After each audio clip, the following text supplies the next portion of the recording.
Hi, my name is Yolanda Mendoza, and I'm a mother of 5. And I want to talk about a phone call that really changed my life. And about 12 years ago, I used to work nighttime as a manager in a fast food restaurant. And it was during the dinner rush, and we were really busy at that time. And the phone kept ringing and ringing, and it didn't stop. So I went to go answer it, and so it was silent. Nobody would say anything, and so I was about ready to hang up, and then I started hearing some sobbing, and I recognized my son's voice. He really didn't say too much, and I kept asking him, "What's wrong? What's happened?" I was scared. I didn't know what something had happened to the kids or what happened, and he just said that he needed to talk to me.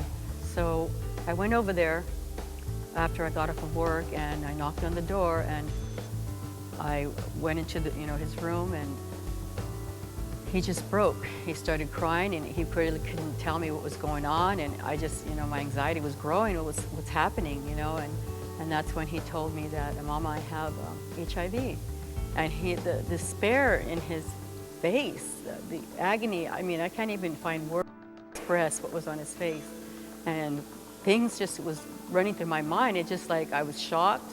I didn't know how to react. I didn't know if I should be crying or falling apart, or should I be hugging him this close? I mean, can I catch this? HIV, how do you get this? And as soon as those thoughts came in my mind, the first thing that I knew, I just was watching him and seeing the despair that it was in his face, and he just kept crying, and I just held on to him. I knew in my heart that I didn't care about any of if you can catch it like this or what you can do. All I knew is that I loved my son, and I was going to be there for him. So I held on to him, and he cried for I don't know how long. And he finally came out of it, and we talked a little bit. And like I said, I was very ignorant to what HIV was about, how you caught it, do you die like tomorrow, or what happens? I didn't know anything. And I remember talking to Daniel about a couple of days later. I talked to him, and I asked him, because then I had started thinking about this, and I said, "Well, Daniel, can your brothers and sisters catch it from drinking out of your cup? Or, how do you catch this?" And I know that I hurt him. I really hurt him by asking some ignorant questions that I should have known the answers to already. As a parent, I should have known something about this disease that's been going on forever, but it just never hit home to me. I've heard about it. I felt sorry for people that had it, but it never hit home. So I never really cared about being educated in this matter. And I know that the questions that I asked my son tore him up.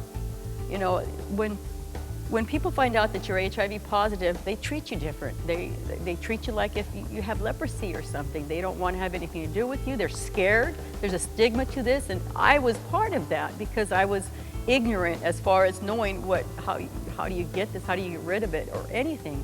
So I went with him to his doctor's appointment one day, because I knew that he really didn't want to go by himself.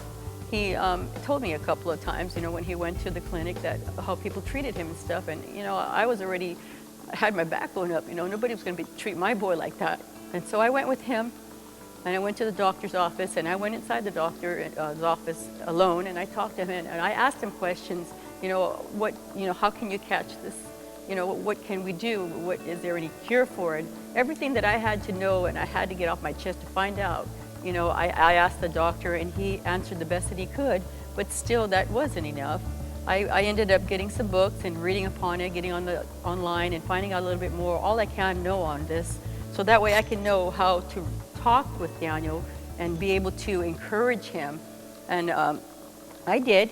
I ended up going to a drop-in center that he went to regularly for moral support, because I didn't want him going alone. And I know he felt so alone. He felt so like dirty. He felt I can't even express it. Words just don't compare. So I went to the drop-in center with him, and I made friends with some of the people that were there. We went and we had some dinner parties and stuff, and I went as his mom, and pretty soon, my whole family would come with us, his brothers and sisters, and we would join in just for moral support for him. And we got to know some of the other clients that were there that were also HIV positive, and I seen and I heard, how alone they were, and that, some of them didn't have any families. They were just there by themselves.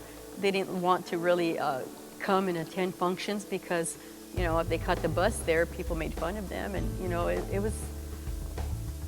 was an experience for me that really opened my eyes up, you know, and I'm just sorry to say that it took my son catching HIV for me to be able to see how much pain that so many people are in because of this disease, and how they need people to love them and to reach out to them and to hug them and tell them that they're special and that this isn't a curse from God.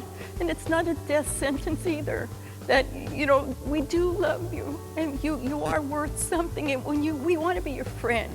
And I just want to encourage those of you that have loved ones or know of anybody who has this disease to be a friend to them, to hold onto their hand, to go to the doctor's office with them so they don't have to go alone, because you would be appalled to hear some of the stuff that they are called, and they have to go through it alone because they have to go home. They have nobody there. My son, I've been a follower of Jesus Christ for many years now, and I prayed for my son because at that time he was also into meth, and he was really bad on it, and I consistently prayed for him, and God is faithful as always, and he delivered him from meth. And